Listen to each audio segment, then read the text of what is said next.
Hello travellers, Jay here with a update to the Upheaval Werebear Druid. So a couple of days ago I made a video on a neat interaction here with Glacial Cascade and Rejuvenating Splinters in the Upheaval tree. Basically TLDW, too long didn't watch, Rejuvenating Splinters now is converted to cold if you take Glacial Cascade. This node here was changed to be cold penetration instead of melee flat cold damage, so we get a lot more damage for our totem pops. Just as a quick example here, they hit very hard, and there's a lot of them. Every single one of the totems explodes as long as you hit it with Upheaval, which is very easy to do with the Erupting Earth node for the 5 fault lines around you. So it makes the build very, very strong. So I've made a couple of changes here and there throughout the build. I am only level 92, so they won't be very well reflected in the passive tree, but in the Last Epoch Tools, the planner, in the description, will show how I want to build the passive tree. But basically, all I've done is drop Impervious because you just can't really maintain it well enough in monoliths, or definitely not against boss fights with this build, because we have unspec'd swipe, so our swipe is very slow. So really you'll want to go 5 out of 5 hide skin, probably drop the 2 nodes here, because again it's not very consistent. We're better off getting the aspects of the boar from being hit, and I want to spec 5 points into Berserker. So let's take a look at the skills. The first big one is Tornado. So originally I was trying to use the Storm Orbs node with Tornado along with the Rule of Simoon. This did not work. For whatever reason, the Storm Orbs have, although they can proc the Tornadoes and the Fawn Totems, they have a really reduced chance, like to the point that it's just not worth it. Lightning, on the other hand, procs it very frequently, like extremely frequently. This made bossing on this build, which was honestly starting to feel pretty bad, it made it feel amazing. It's so much smoother. And running through monoliths now, your tornadoes are constantly chaining between packs, and you're basically just hitting Warcry and Maul to be able to just blow everything up. We also get a nice little bit of attack and movement speed from this now, so that's really nice too. Warcry I have also changed around a little bit. Because we're not using swipe, we totally got rid of the Berserker stacks, and I've also gone for the cleanse ailments, mostly just because my current belt doesn't have ailment cleanse on it. So you can build this a little differently if you want. If you want more crit chance, if you need it, you can go here. I also went for more points in the knockback distance to get a bigger pull. But yeah, Warcry is pretty much the same. Upheaval is also exactly the same, it's just higher level, we've got more Cold Pen. Werebear has also changed a bit. I got rid of the chance to cast Maelstrom on use, because Maelstrom also, for whatever reason, doesn't proc Fawn Totems or the Tornadoes. I guess because it's the damage over time, it doesn't technically class as a hit. So this was just a waste of mana. I grabbed more Endurance and Endurance Threshold, and I got completely maxed out on Insatiable for the 200% global crit chance, which is really nice. Also, I put an extra point in Invigoration just for better rage sustain. Summon Fawn Totem is exactly the same. Doesn't really matter. It's just there to be exploded. Let's take a look at the gear, shall we? So, still using Prismatic Gaze. Unfortunately, my gear hasn't changed too much. I was really hoping I'd be able to get a nice, juicy weapon, but I only ended up with the Bladed Staff, which I do think a Dragon Staff would be better, but it doesn't make a huge difference. Although, now that we're not using Swipe, I would probably go with a Dragon Staff, but you lose a point in Werebear because we're not converting Werebear at all to a different element. So yeah, the staff is still spell crit, crit multi. Spell crit could probably be changed to just some damage, would be nicer. And I would like slow and chill, but again, that will all be in the planner in the bottom. Helmet, crit, amulet, crit, and just damage stats and res. Chest piece is my only really decent piece of gear, and it's still not great. Belt is okay. got to stack that cooldown on this build. Definitely want as much cooldown as possible. I would like a second Opal Ring. This is actually probably my best piece of gear on this character, and it's still not great either. This ring is actually pretty nice too. The strength, the crit chance, a little bit of an endurance threshold, which is pretty nice in this build because we do get a good amount of endurance threshold from hide skin. Didn't get any LP simoons. That's pretty unlucky because they have a very high chance of rolling with LP.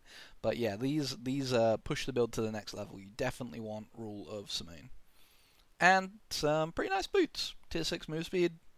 Just help us get through the monos faster because we don't have Maelstrom with haste and stuff. We don't have a very easy way of proccing haste. Decent relic. It's okay.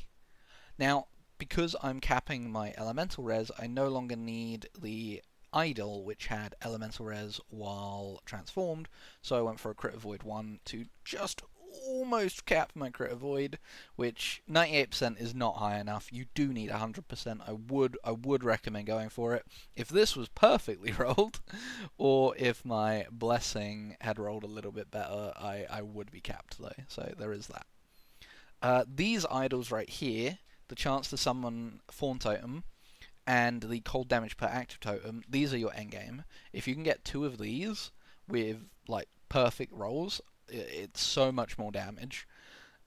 This is sorry, I thought I also had one with spell damage while the totem is active. That's also an option, but I went with this one because it had really high chance to summon a Fawn Totem on hit, along with the aspect of the Boar effect, which just makes you tankier. And then every other relic is just kind of filling out resistances here and there. If you have better gear than me, you can replace these with like spell damage while transformed, or even if you don't need this one, you could replace it with like a double HP one. You know, just kind of generic defensive or damage idols. Blessings. So I went with a unique drop. This one here is totally up to your personal preference. It's whatever you prefer. You can go for XP, gold, glyphs. Everything's good. Void Res. I needed the Void Res to cap my Void resistance. You could probably gear differently and go for Leech Rate or Crit Multi instead, but we're kind of starved for affixes on gear. I think just going for the Void Res is smart. Same with the Lightning one, which there aren't really any better options on that particular timeline. So I pretty much always take Lightning Res no matter what build I'm playing, unless it's a Lightning damage build, in which case you take Shred. Crit Avoid, obviously need to get that Crit Avoid cap. Percent increased armor. We are stacking quite a decent amount of armor because we have so much strength. And also flat armor. So just more armor. Lots and lots of toughness stats. Alright, so that covers the gear, blessings, and the skills. Let's go and run a monolith, shall we? Alright, an arena echo. That's okay though, doesn't really matter. You can see those tornadoes in action now. And they do proc each other. So you can have multiple up at a time, and as they hit enemies, they will spawn more of them, which is what allows you to basically just chain between packs, just more and more Fawn Totems. It's really nice on the single target too. It can still be a little bit inconsistent, but it really does push it to a more comfortable level. It was getting a little bit unpleasant to play at times previously, so I'm really glad we were able to find a solution for the single target issues. We'll do a boss after this echo here. I won't put you through all of it. I'll skip ahead right now. Right, here we are. This is at 211 corruption. There's not too many bad mods on the boss, so this should be decently quick, at least, hopefully. So you can still see there are some issues with the single target. It took a little bit of a while there to proc the totems, but when we do get the totems, especially on something like A-Bomb and I guess by extension his soul vessels, they hit and overlap quite frequently. So it really speeds up the bossing. I did want to do a Spirits of Fire boss, the Shamans. That would have been really good, but I didn't have the corruption up and it would have taken too long. I wanted to get the video out, so my apologies. But A-Bomb is still a good example. When I was first playing the build, I definitely was a little bit like, okay, but why would I play this when I could just play Earthquake Werebear? And after playing it more, I do think this has a higher ceiling of potential, and if you're getting lucky and you can scale the cooldown a lot higher, and actually you'll be doing damage a lot more frequently, so your DPS will be a lot higher. And I do think it's honestly comparable just in terms of per hit damage. You also have a better weapon while playing this build. So we're almost done here. It's been pretty smooth, as you can see. We're face tanking everything. Toughness was definitely an issue at one point in the build, not anymore. We are very, very tanky now. And there we go. Let's see what blessing we get. Come on. Didn't get a better unique blessing. Oh, we did actually. Perfect. Very nice. Well, thank you very much for watching. This was the Upheaval Werebear Druid Guide.